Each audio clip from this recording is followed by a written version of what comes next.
Mehdi Georges Lahlou, dans l'une de vos œuvres, l'autoportrait à la pastèque, on vous voit avec ce fruit sur la tête et un niqab. Je parle sous votre contrôle, hein, je crois que c'est bien... non, c'est un hijab. C'est un hijab, voilà, je me suis trompé. Alors votre corps est un élément récurrent, Mehdi Georges, dans votre travail.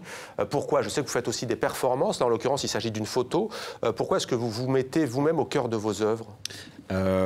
Avant tout, c'est vrai que cette image a un passif, donc justement le passif de la performance, mais aussi une de mes premières photos que j'ai fait, c'était avec un fond à la Magritte avec des nuages, mon visage qui était là avec un voile qui était finalement mon drap de mon lit que j'avais pris parce que je me suis dit peut-être qu'un tissu peut devenir justement musulman, etc.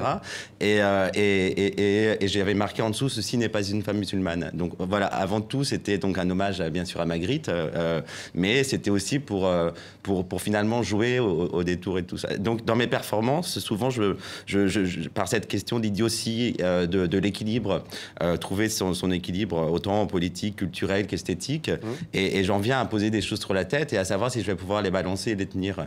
Et justement, par cette création d'icônes ou de chimères, je viens aussi à embarquer avec moi cette image de la femme africaine qui porte des choses sur la tête. On va lui dire, tiens, est-ce que c'est lourd, etc. Mais dans son équilibre, non, elle va dire, je le tiens. Mais si on la bouscule, on la touche, l'équilibre peut être faussé et du coup, tout est remis en question. Donc c'est vraiment cette question d'équilibre et de... Et après, avant tout, ce que j'aime bien questionner, c'est qu'en utilisant ce hijab, c'est à quel moment le hijab va devenir un tissu religieux. C'est-à-dire, ma grand-mère, qui était espagnole, portait le voile, mais c'était pas le voile, c'était un voile. Et justement, je me pose souvent la question de comment un tissu peut être donc soit une robe de mariée, soit un foulard, ou soit... un voile. Et au sujet du corps, vous dites aussi que vous dites un corps qui est lié à une culture peut-il être différent? C'est au fond ça aussi qui vous anime. Un corps lié à une culture peut être différent. Est-ce qu'on peut sortir du lot quand on vit dans tel pays, dans telle société, avec tel code, avec telle tradition, avec telle pression sociale? C'est un peu ça? En tout cas, peut-être que je ne vais pas répondre à votre question, mais en tout cas, ce qui est important dans l'utilisation de mon propre corps, c'est la possibilité de distanciation. Finalement, on dit c'est l'artiste, c'est lui qui... on peut parler de travestissement, moi je ne parle pas de travestissement parce qu'une fois que je porte le hijab, pour moi, il devient masculin. Et je serais pour que tous les hommes mettent des voiles, comme ça il n'y aurait plus de problème.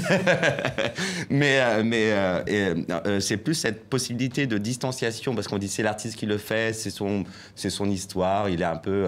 j'ai déjà eu mes démos où il est un peu perdu, etc. Mais aussi cette possibilité d'appropriation de ma personne.